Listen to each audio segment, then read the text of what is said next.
మనం మన 5 సంవత్సరాలలో ఎక్కడా కూడా తప్పు చేయాల. ప్రజలకు చెప్పిన ప్రతి మాట నెరవేర్చడం. మేనిఫెస్టో అన్నది మామూలుగా రాజకీయ నాయకులు ఒక మేనిఫెస్టో ఇస్తారు, ఎన్నికలు అయిపోయిన తర్వాత దాన్ని చెత్తబుట్టలో వేసే పరిస్థితి నుంచి మేనిఫెస్టో అన్నది ఒక డెఫినిషన్ ఇచ్చి, మేనిఫెస్టో అన్నది నిజంగా ఒక బైబిల్ అని, ఒక ఖురాన్ అని, ఒక భగవద్గీత అని ఒక డెఫినిషన్ దానికి ఇచ్చి మొట్టమొదటి రోజు నుంచి కూడా కారణాలు చెప్పకుండా, కారణాలు వెతుక్కోకుండా, కారణాలు చెప్పాల్సి వస్తే కనుక మన ప్రభుత్వంలో మనకున్న కష్టాలు బహుశా ఎక్కడ ఎప్పుడు చూసిండం. ఎప్పుడు చూడని కోవిడ్ లాంటి సమస్యలను కూడా ఎదుర్కొన్నాం. అది కూడా 2 ఏళ్ళు, అది కూడా 2 సంవత్సరాలు కోవిడ్ లాంటి సమస్యలు ఎదుర్కొన్నాం. కానీ ఎప్పుడు కూడా ఒకటే చెప్పా, మనల్ని ప్రజలు ఓటేశారు. మనం ఎన్నికలప్పుడు ఈ మేనిఫెస్టో రిలీజ్ చేసినాం. మనం ఇచ్చిన మాట మరో 30 సంవత్సరాల పాటు మన బాటను నిర్దేశిస్తుంది అని చెప్పి. అని ఎప్పుడు కంప్లైంట్ అనేది ఎక్కడ చేయాల. పలానోడు అది చేశాడు, పలానోడు ఇది చేశాడు అని చెప్పి ఎప్పుడు కారణాలు వెతుక్కోలే. పలానా సమస్యలు ఉన్నాయని చెప్పి ఏ పొద్దు కారణం చెప్పాల. ఎప్పుడు కూడా ముఖాన ఎప్పుడు చిక్కటి చిరునవ్వే చూపించాం.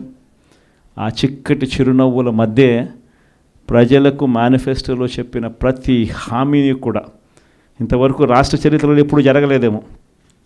బడ్జెట్ కన్నా ముందే, బడ్జెట్ ప్రవేశపెట్టేటప్పుడే ఒక క్యాలెండర్ రిలీజ్ చేసి, ఆ క్యాలెండర్లో ఇదిగో ఈ నెల ఈ పథకం ఇస్తాం, ఇదిగో ఈ నెల ఈ పథకం ఇస్తాం, ఇదిగో ఈ నెల ఈ పథకం ఇస్తామని చెప్పి పథకాలన్నీ సంవత్సరం పొడుగునా ఏ పథకం ఏ నెలలో ఇస్తామని చెప్పడమే కాకుండా ఆ నెలలో బటన్లు నొక్కి నేరుగా పథకాలు ఇచ్చిన పరిస్థితి బహుశా దేశ చరిత్రలో ఎప్పుడు జరిగింది.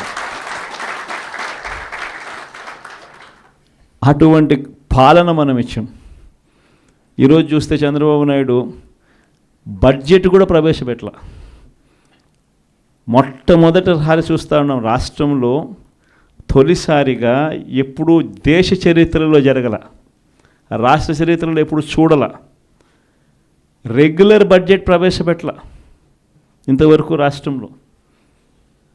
ఇప్పటికి కూడా రాష్ట్రంలో only vote on account budget. ఇప్పటికి కూడా రాష్ట్రంలో ఓట్ ఆన్ అకౌంట్ బడ్జెట్. ఎందుకనంటే ఆ బడ్జెట్ ప్రవేశపెట్టినప్పుడు ఆ పొద్దుల్లో దీనికి ఈ స్కీమ్కి ఎంత, ఈ స్కీమ్కి ఎంత, ఈ స్కీమ్కి ఎంత, ఈ స్కీమ్కి ఎంత అని చెప్పాలా. చంద్రబాబు నాయుడు అనే వ్యక్తి కన్నా ఈ స్కీమ్కి ఇంత, ఈ స్కీమ్కి ఇంత, ఈ స్కీమ్కి ఇంత అని కానీ చెప్పకపోతే ప్రజలు చంద్రబాబు నాయుడును కొడతారేమో, తిడతారేమో అని భయపడి ఏకంగా బడ్జెటే చంద్రబాబు నాయుడు పెట్టని పరిస్థితి ఈరోజు రాష్ట్రంలో చూస్తూ ఉన్నాం.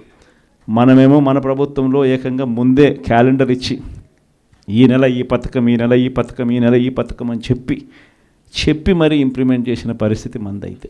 జగన్ ఏమో పలావ్ పెట్టినాడు, చంద్రబాబు నాయుడు ఏమో బిర్యానీ పెడతానన్నాడు.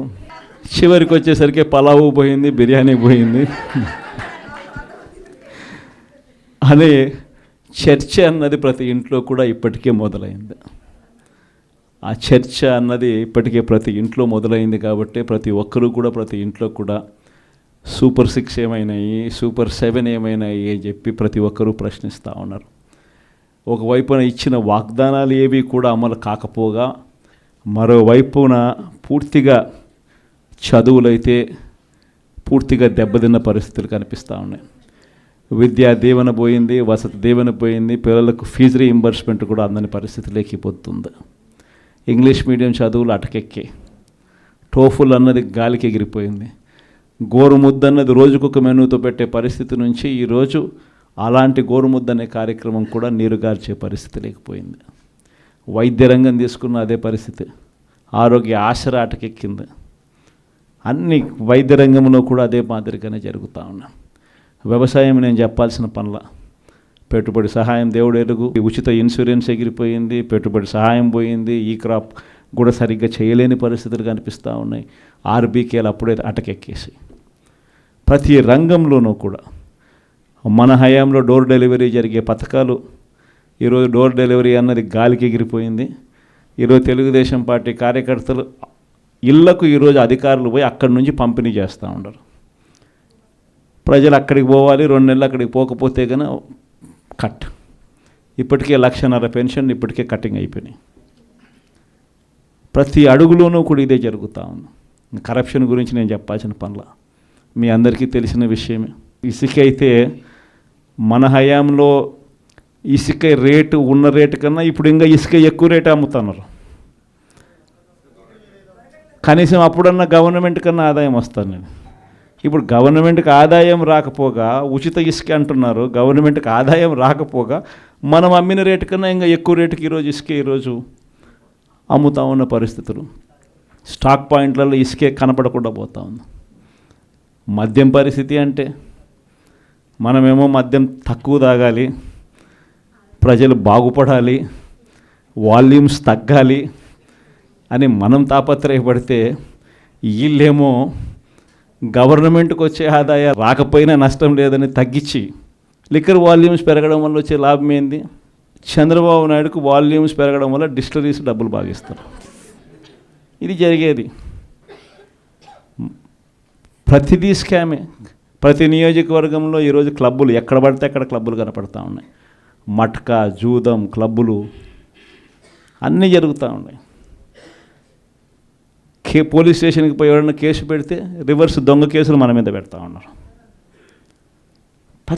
ప్రతి వ్యవస్థ కూడా ఇదే మాదిరిగా దిగజారిపోయిన పరిస్థితి కేవలం ఈ 4 నెలల కాలంలోనే కనిపిస్తూ ఉన్నాం. ప్రజల తరపున మనం ఉద్యమించాలా, ప్రజల కష్టాల్లో మనం భాగస్వాములం కావాలా. కాబట్టి మీ అందరికీ నేను ఒకటే చెప్తాను, ధైర్యంగా ఉండండి.